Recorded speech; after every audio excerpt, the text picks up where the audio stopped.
Welcome back to the ringside, and welcome back to TEW 2016 as Lucha Underground.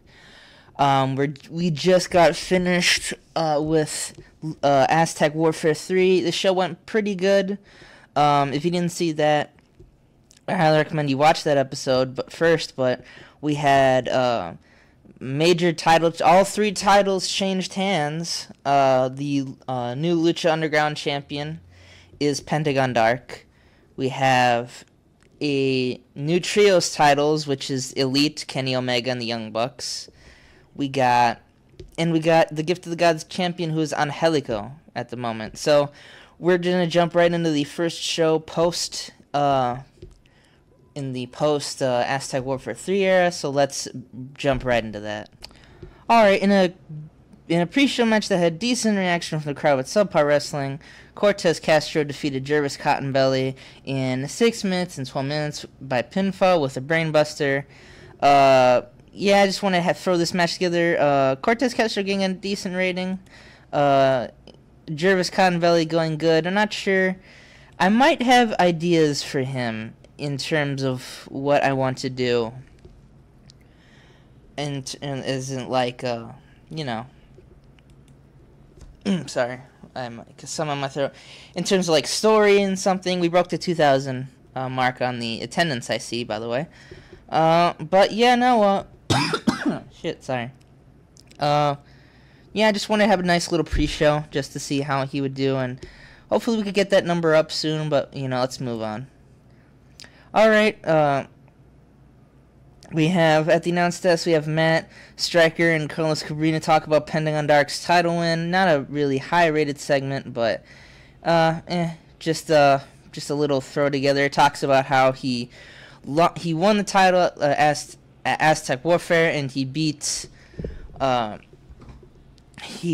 Sexy Star after Dario Cueto. Matanza Cueto came in, who Dario Cueto is going to talk a little bit about that later. So let's move on to the first match of the night. Right now, about the head, good wrestling and decent heat. Johnny Mundo defeated Phoenix in 8 minutes and 32 seconds on a pinfall with a Nitro Blast. This match was just to put Johnny Mundo out there and just to get a nice little match for him, give him some win. He still has that undisclosed illness. I don't know why that's a thing. Again, some of the injuries in TEW are very weird. I've come to learn since again this is my first kind of playthrough. Parts of the crowd were upset they weren't dangerous spots in the match. I could have fixed that, but I didn't want to get him injured again because I don't know if the illness thing actually relates to work. But he got a lower rating of 60 because again I had him protected, and Phoenix actually got 1 point better than him. So I'm gonna start probably using Phoenix more in singles competition. And so let's move on to the next thing. Alright. In a bout that had great wrestling and great wrestling good heat, Elite defeated Legato when Kenny Omega defeated El Texaco Jr. by pinfall with a Croyd's Wrath. Kenny Omega and the Young Bucks made defense number 1 of their Lucha Underground Trios title. So just a rematch from last night. I thought this might have gotten better. What does the dirt sheet say? Second was penalized for low experience. I don't know what that means. Poor color commentary. I guess the risks were too low. Maybe it was just because, Chavo Guerrero Jr. And this is kind of just like used just to move around with the trios title just to get a good defense in there when I try to raise the prestige of the belt. Because I'm not sure how long Elite's going to hold the belt. I got to find out when New Japan starts touring. So, now moving on from that, let's go to the next segment here. Alright, we got a Dario Cueto comes out. It's again that Dario Cueto special thing, and he talks about how again his brother, in case you also didn't watch the last part, Matanza Cueto got injured. He got a concussion, so a decently serious injury, so I can't use him. So what he says is he's gonna get Sexy Star another chance at the title, but it's gonna be in a fatal 4-way match. So the one match he books for tonight is Rey Mysterio versus King Cuerno.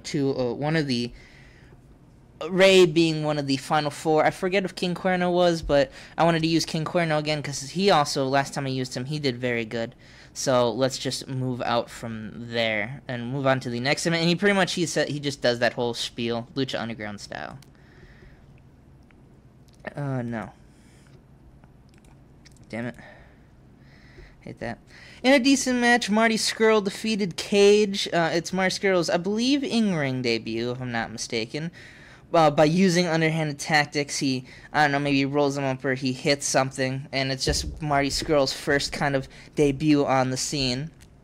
And he has a post-match promo at the end where he talks about how the villain is here and how and he took out Cage, one of Lucha Underground's, kind of alumni, so he goes, who else do you have to beat that the villain can have a good matchup against?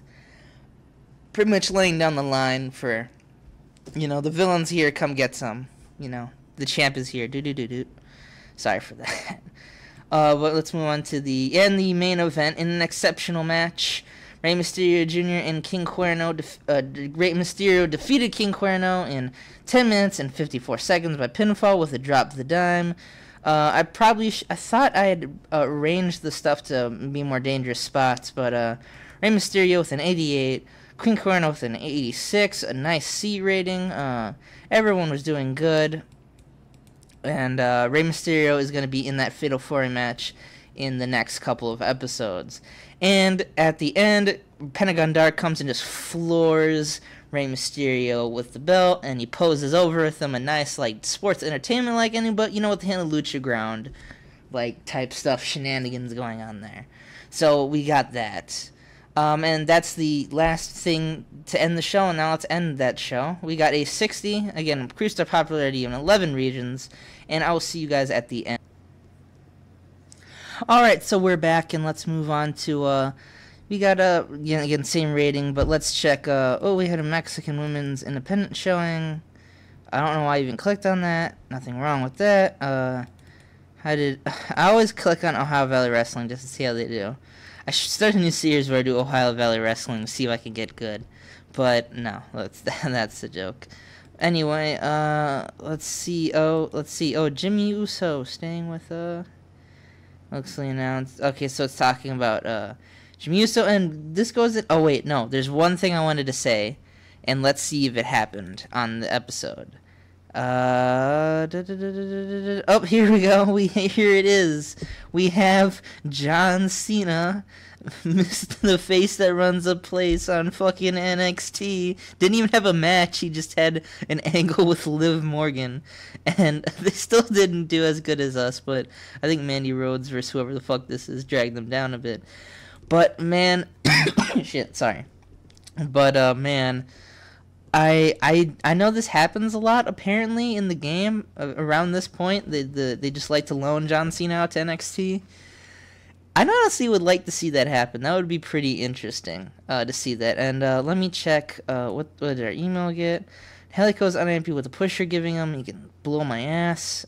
We got an 8 rating. So let me check the rating history. Where is the show history?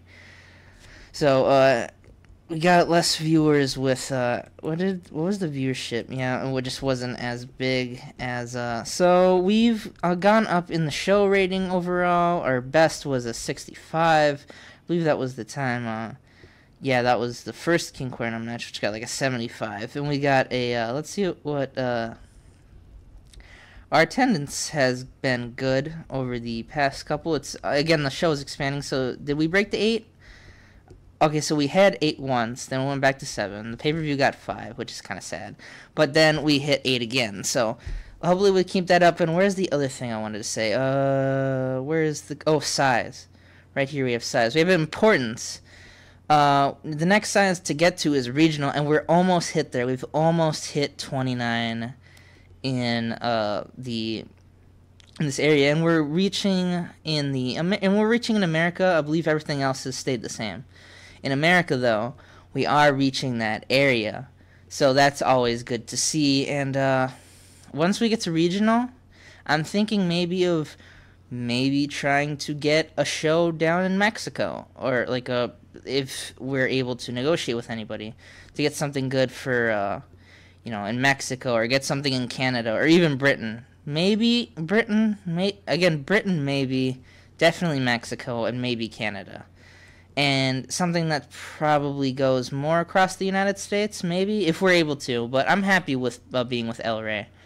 But, yeah, oh, and one last thing I wanted to note.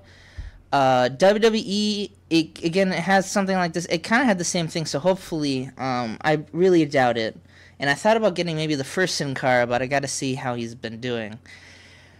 It said one of the things it had was kind of like this, where Jimmy Uso was like, oh, you know, if you play the game, it says, oh, offers a contract, but, you know, it's probably going to be signed.